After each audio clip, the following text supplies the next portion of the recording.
在地狱中看不清苍穹野，一瞬间如释之末，约定无需狂野，这一念信仰。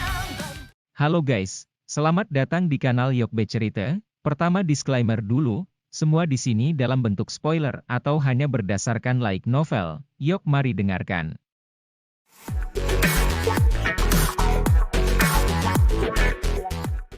Old Ying-san, Xiao Yan perlahan menghirup udara saat mulutnya dengan lembut mengeluarkan kata-kata ini, tinju di bawah lengan bajunya tiba-tiba mengepal. Tidak disangka bahwa dia tidak dapat memindahkan sekte Kaisar Hitam meskipun telah mengambil pil obat di tingkat Zong Breaking Pill.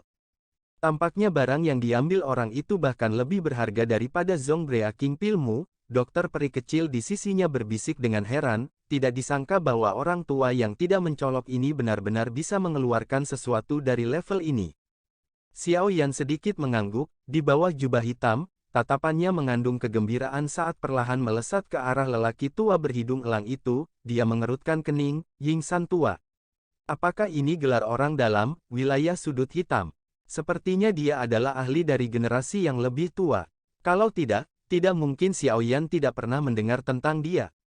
Keheningan di dalam aula besar berlanjut sejenak sebelum keributan yang menghancurkan tiba-tiba muncul. Tak terhitung banyaknya tatapan tertegun memandang pria tua berhidung elang berambut abu-abu yang duduk di sudut. Banyak tangisan terkejut tanpa sadar terdengar di dalam area lelang.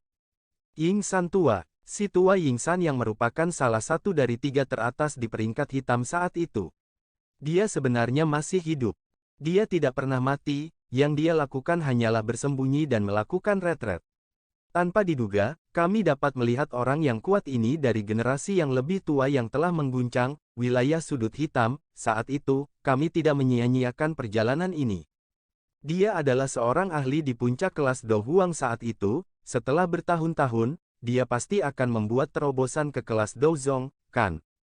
Dibandingkan dengan rasa ingin tahu di belakang, suasana di kursi VIP tertutupi oleh tekanan yang tidak biasa. Banyak tatapan tajam ditembakkan dari segala arah. Mereka segera berkumpul di Ying-san tua, meskipun yang terakhir memiliki reputasi yang cukup besar dalam wilayah sudut hitam. Lawan manapun akan diabaikan oleh mereka dengan daya tarik air liur transformasi tubuh bodhisattva. Ekspresi Ying-san tua tidak berubah sedikit pun di depan tatapan tidak ramah sekitarnya. Tubuhnya dengan lembut bersandar di sandaran kursinya sementara wajah tuanya yang tanpa ekspresi menampakkan ekspresi yang galak dan brutal. Tidak ada orang yang lembut di tempat seperti wilayah sudut hitam.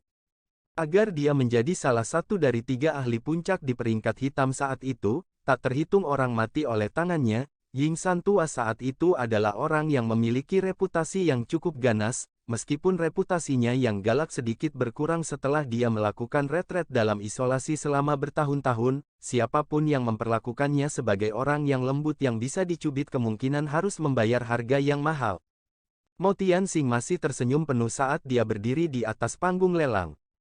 Dia bertingkah seolah dia tidak dapat merasakan semacam suasana aneh di kursi VIP saat dia tersenyum dan berkata, "Sekarang air liur transformasi tubuh bodhisattva memiliki pemilik. Lelang yang diatur oleh Sekte Kaisar Hitam saya ini dapat dengan lancar ditutup. Dalam beberapa hari ke depan, Sekte Kaisar Hitam akan mengadakan perjamuan besar. Mereka yang tertarik bisa tinggal dan ikut bersenang-senang. Adapun pelanggan yang telah membeli sesuatu, Sekte Kaisar Hitam saya akan mengirimkan item lelang kepada semua orang tanpa membukanya selama 1 atau 2 hari ke depan." Ying-san tua perlahan berdiri setelah suara Mo Tianxing terdengar. Setelah itu, dia perlahan keluar dari pintu keluar VIP dengan wajah tanpa ekspresi di depan para VIP lainnya. Orang-orang mulai berdiri dari kursi VIP satu demi satu setelah gerakan Old Ying-san. Semuanya menuju ke tempat pelelangan. Dengan persepsi spiritualnya yang luar biasa, Xiao Yan dapat merasakan bahwa setidaknya setengah dari orang-orang di kursi VIP telah mengungkapkan niat membunuh yang gelap dan dingin. Pertunjukan barang sebenarnya baru dimulai sekarang. Kemungkinan periode waktu berikutnya ini akan menjadi badai berdarah yang sebenarnya. Xiao Yan tertawa pelan. Dia segera berdiri dan berjalan ke pintu keluar. Dokter peri kecil dan Ziyan mengikuti dari belakang. "Haha, teman ini," tawa tiba-tiba terdengar dari belakang Xiao Yan tepat saat dia akan keluar. Xiao Yan menghentikan langkahnya. tubuhnya berjubah hitam berbalik dan tatapan acuh tak acuh tersembunyi oleh jubah hitam melirik orang-orang dari lembah api iblis yang berjalan ke arahnya. Suara yang agak serak segera keluar, apakah ada masalah? Haha, aku yang dulu adalah tetua pertama lembah api iblis, Fang Yan, bolehkah saya menanyakan tentang nama teman ini? Fang Yan tersenyum saat dia dengan cepat berjalan ke depan, dia menangkupkan tangannya ke Xiao Yan sebelum berbicara dengan ramah. Nama depan saya Yan, apakah penatua pertama Fang Yan membutuhkan sesuatu? Xiao Yan bertanya dengan samar. Haha, keterampilan penyulingan obat Mr. Yan dapat dianggap yang terbaik di wilayah sudut hitam ini, kan? Aku yang dulu hanya datang untuk menanyakan apakah Tuan Yan juga tertarik pada air liur transformasi tubuh Bodhisattva. Fang Yan tertawa, topiknya segera berubah saat dia bertanya dengan suara yang dalam dan mata mendung.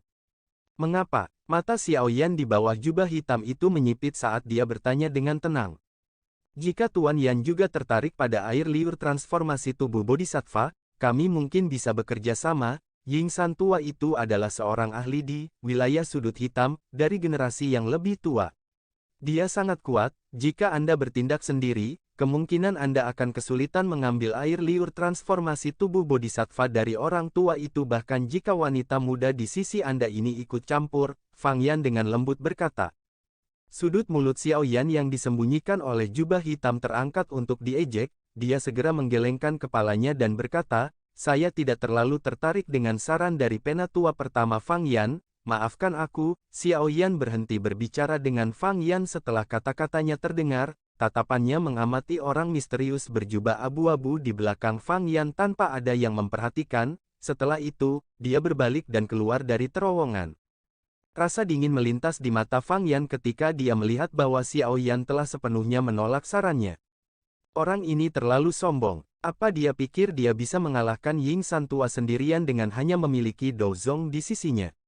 Para sesepuh dari Demon Flame Valley berbicara agak marah saat mereka memelototi punggung Xiao Yan, mengingat prestise Demon Flame Valley dalam Black Corner Region, mereka jarang menerima perlakuan seperti itu. Ekspresi Fang Yan tenggelam, dia segera menoleh dan melihat ke orang misterius berjubah abu-abu, dia bertanya dengan hormat, Pak, apa yang harus kita lakukan sekarang?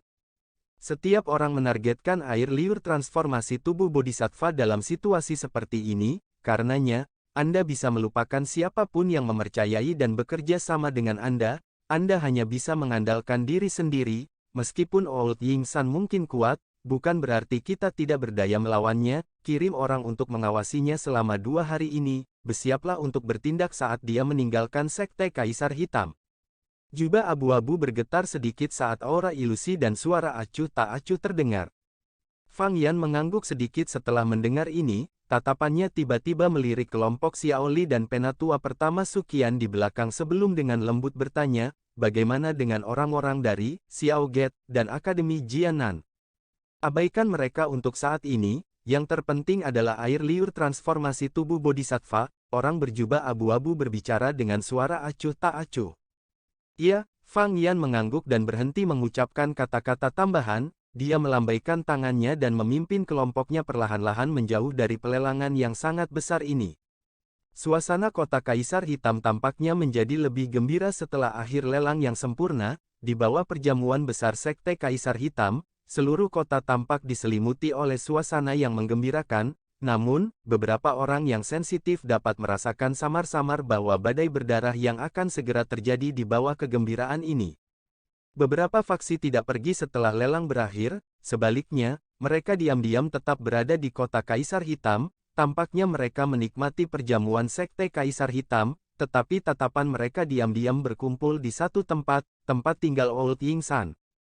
Kelompok Xiao Yan tampak cukup tenang di tengah suasana cemas yang bertahan dalam bayang-bayang, mereka juga bertujuan untuk mendapatkan air liur transformasi tubuh Bodhisattva ini dengan segala cara, namun, mereka tidak khawatir Ying San tua akan tiba-tiba menghilang, di bawah pengawasan ketat semacam ini, bahkan seorang elit Dozong tidak bisa menghilang begitu saja tanpa ada yang memperhatikan. Sementara mereka diam-diam menunggu situasi berubah, Xiao Yan memimpin dokter peri kecil dan Ziyan ke lokasi penjemputan dari Sekte Kaisar Hitam keesokan harinya. Mo Tianxing secara alami mengungkapkan kehangatan terbesarnya ketika kelompok Xiao Yan berkunjung, dia mengundang mereka bertiga ke dalam sekte dan melayani mereka dengan cara termegah. Kehangatan itu menyebabkan Xiao Yan merasa agak tidak nyaman. Setelah kedua belah pihak mengobrol singkat, Mo Tianxing tampaknya juga merasakan ketidaksabaran Xiao Yan dan segera berhenti mengatakan omong kosong. Dia bertepuk tangan dan mengeluarkan semua barang yang dibeli Xiao Yan dalam pelelangan satu persatu, termasuk mayat Magical Beast.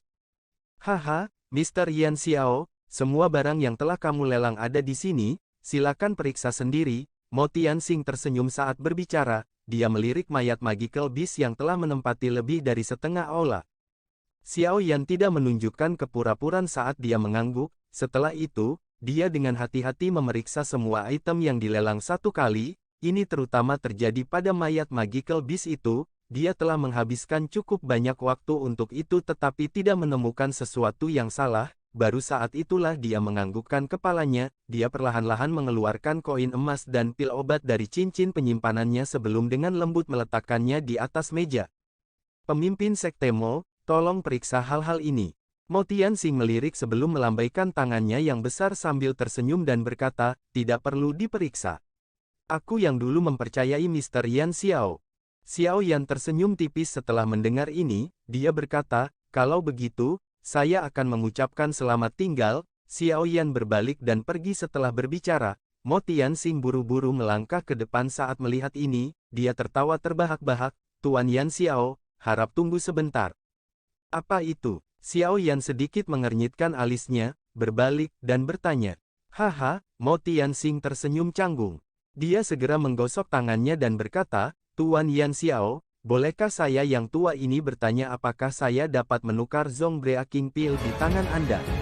Sudut mulut Xiao Yan segera terangkat menjadi senyuman dingin saat mendengar ini. Orang tua ini memang memiliki beberapa pemikiran tentang Zong Breaking Pill yang dimilikinya.